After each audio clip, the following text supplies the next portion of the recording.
제가 소개하고자 하는 얘기의 주제는 여행도 참 각양각색의 스타일들이 있지 않습니까? 오늘은 한국의 여러분들에게 많이 생소한 오버랜딩이라고 하는 것을 좀 상세히 제 기준에 맞춰서 일례를 저의 경우를 들어서 같이 한번 나눠보고자 합니다.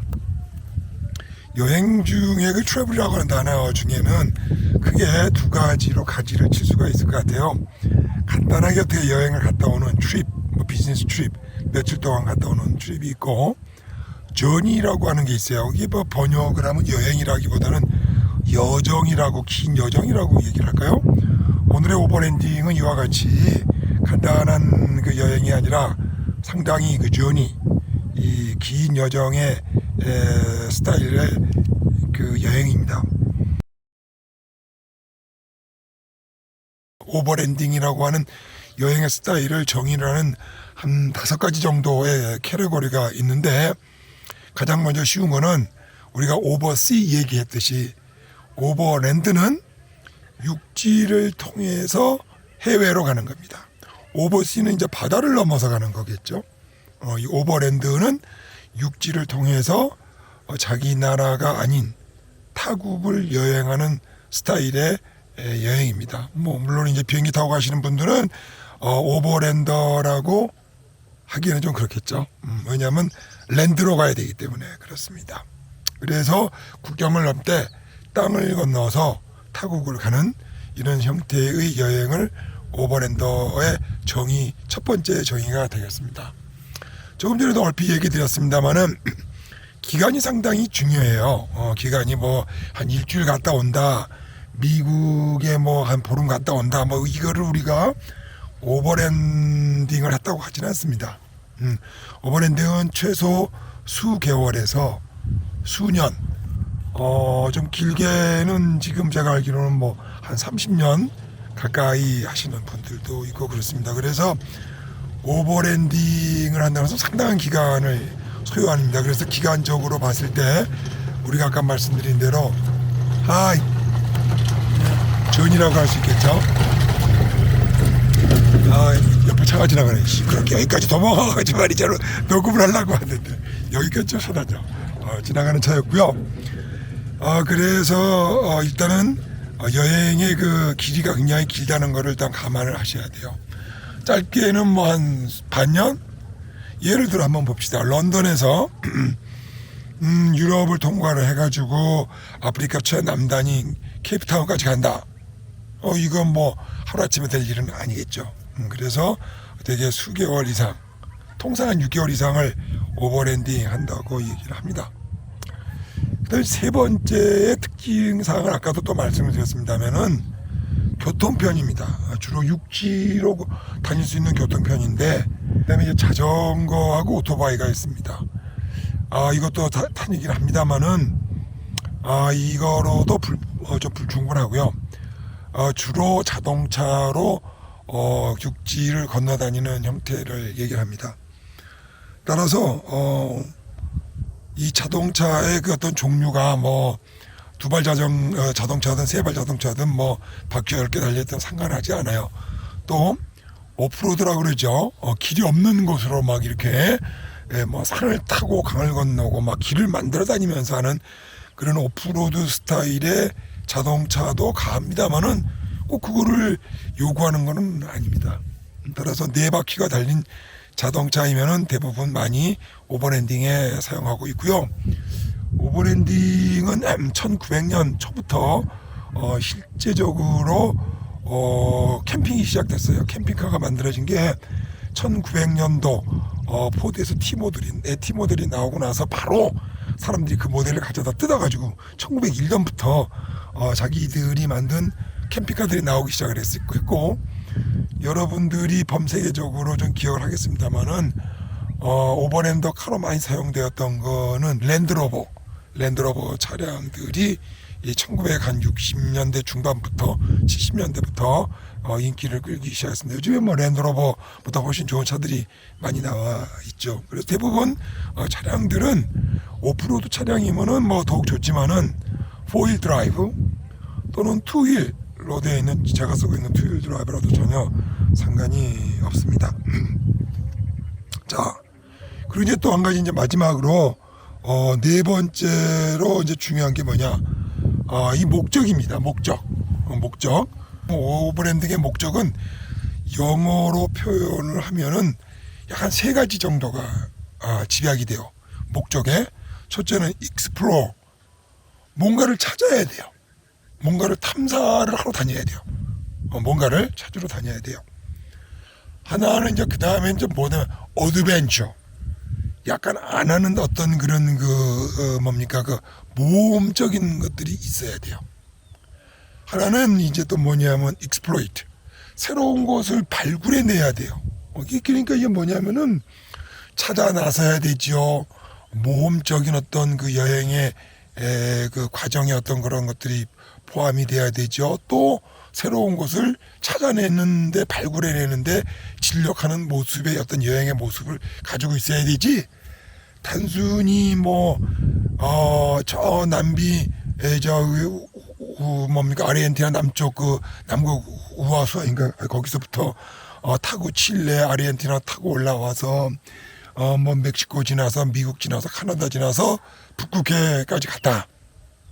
그냥 그거는 사실은 오버랜딩이라고 하기는 해요. 왜냐면 목적이 없어요. 한 곳에서 A라는 곳에서 B라는 곳에서 이동하는 목적을 목적으로 삼고 있기 때문에 어떤 탐구심이나 모험심이나 어떤 새로운 것을 발견하기 위한 시도의 목적이 그렇게 크게 포함되어 있다고 볼 수가 없습니다. 그렇기 때문에 이제 무작정 달리는 거, 시베리아를 그냥 무작정 달려보는 거로는 오버랜딩의 목적을 달성했다고 하기가 좀 어렵죠. 그래서 오버랜딩 하실 때는 저 같은 경우는 이제 이런 목적을 가지고 있어요.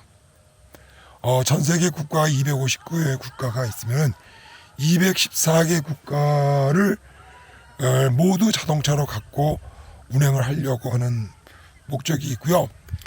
내셔널 파크는 거의 빼지 않고 다 다니려고 하는 목적이 있고요. 유네스코가 현재까지 1050개 정도 지정이 돼 있나요? 그 중에 한 75% 정도는 유네스코 지정된 데를 한번 다 가보려고 하는 목적이 있고요. 그리고 세계 100대 유수 대학은 이제 다 한번 전 세계 다녀보려고 합니다. 그리고 저는 이제 공대 출신이긴 하지만 비브리컬 아키올로지, 그러니까 성서고고학, 그다음에 인류학 이런 쪽에 관심이 많고, 또 황자 옛날에 경험이 있어서 한 1년 정도 또 그런 분야에 곁따라 공부도 좀 해본 적이 있습니다. 따라서 저의 목적은 에덴 동산이 어디 있지? 법계가 어디로 사라졌을까?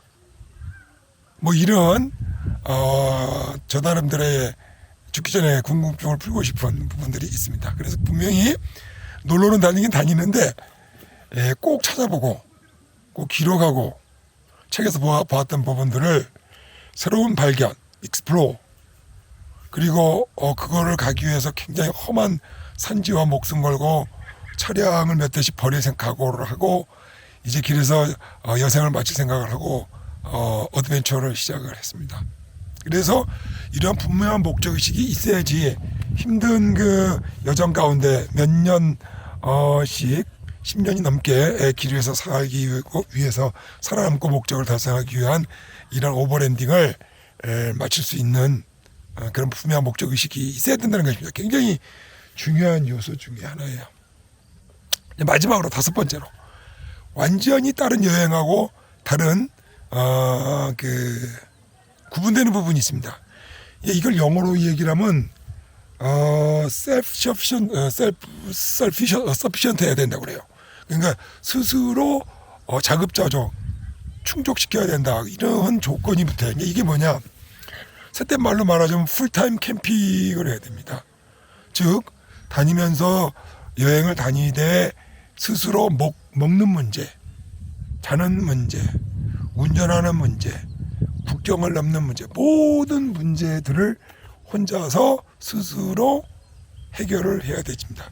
그러니까 이제 여행을 다니면서 피곤하다 해서 호텔에서 좀 묵고 모든 것들을 밥하기 싫다고 차량으로 다니는데 뭐 식당에서 먹고 다니고 이제 이거는 오버랜드 셀프 서피션트한 그 조건에는 충족시키지가 못하는 거죠. 그냥 그러면 자동차 여행객이 되는 겁니다. 그러니까 이 장기간을 자동차를 가지고 국경을 넘어야 돼 있기 때문에 언어 문제, 그 다음에 금전적인 문제, 그 다음에 이제 차량 문제, 방문해야 될 부분도 자기가 원하는 그런 목적 달성을 위한 부분들에 대한 정리들이 굉장히 많죠. 그래서 제가 이제 오버랜딩 하려면 여러분이 꼭 좀 중요하게 해야 될 그 요구사항들이 있어요. 첫 번째는 당연히 이 제일 중요할 걸로 생각이 되지만은 별로 중요하지 않는 시간이 있어야 됩니다. 시간을 죽기 전에 여러분들이 10년 내지 15년 정도 시간을 할애해 내시면은 전 세계 오버랜딩을 할 수가 있고요. 한 1년이나 2년밖에 없다 그러면 사이베리아 횡단이나 또는 아까 말씀드린 대로 아프리카 종단 정도는 할 수가 있을 것 같아요. 세계를 7대륙 남극까지 포함해서 전부 사타치 훑고 다니시려면은 13년에서 한 15년 정도는 계획을 하셔야 될 걸로 보고, 아직 전 세계의 오버랜딩을 다 마치신 분은 제가 보기엔 아직 없는 걸로 알고 있습니다. 두 번째, 경비 문제입니다. 경비 문제. 돈이 필요합니다. 가스비도 해야 되고, 앉아서 풀이라도 뜯어먹고, 날아가는 참수리라도 떨어뜨려갖고 먹고 살려면은 세척이라도 사야죠. 돈이 필요합니다. 그 다음에 이제 거기에 걸맞는 차량 준비를 해야 돼요. 차량 준비인데 이 차량 준비도 상당히 준비할 게 꽤 많아요. 소속 부대하게. 그리고 이제 여러 가지 나머지 거는 뭐냐면은 그 루트를 정해야 됩니다. 그 루트에 따른 여러 가지 국경 넘어 들어가야 될 부분, 문화적인 문제, 언어적인 문제, 정치적인 문제들의 것들에 대한 정보 수집들 하여튼 해야 됩니다. 물론 그리고 다섯 번째로는 아까도 말씀드렸지만 이 목적 의식이 명확하지 않으면은 장기간 버틸 수가 없어요.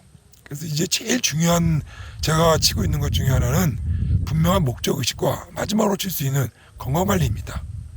그래서 저는 좀 늦게 시작을 했어요. 나이 60이 돼가지고 한 5년 정도 준비를 하고 이제 실질적으로 오버랜딩이라고 납치고 이제 국경을 넘는 것은 이제 멕시코가 처음입니다. 그동안 한 3년 동안 카나다, 미국이야 제 안방이나 마찬가지죠. 돌아다니면서 일단 뻔뻔해지는 거를 좀 훈련을 좀 하고, 그리고 이제 차량에 관해서 새 거를 사서 거의 내 것처럼 차량의 모든 기능들이나 습성들을 알아야 됩니다. 그리고 안에 이제 모든 셀프 서피션트하게 자작 캠핑을 하고 수리를 하고 할 수 있도록 모든 것들을 또 공부를 하고 제작을 또 해야 됐고요. 그리고 이제 앞으로 향후 제가 계획하고 있는 214국에 대한 모든 이 필경 데이터라든지 정치적인 문제, 여권 문제, 건강 문제, 의료 문제, 자금 문제, 자금 이동 문제, 준비가 굉장히 많습니다. 그러느라고 준비만 약간 연습 게임을 북미에서 좀 하고 몇 년 동안 하고 그래야 이제 차량도 좀 알 거 아닙니까?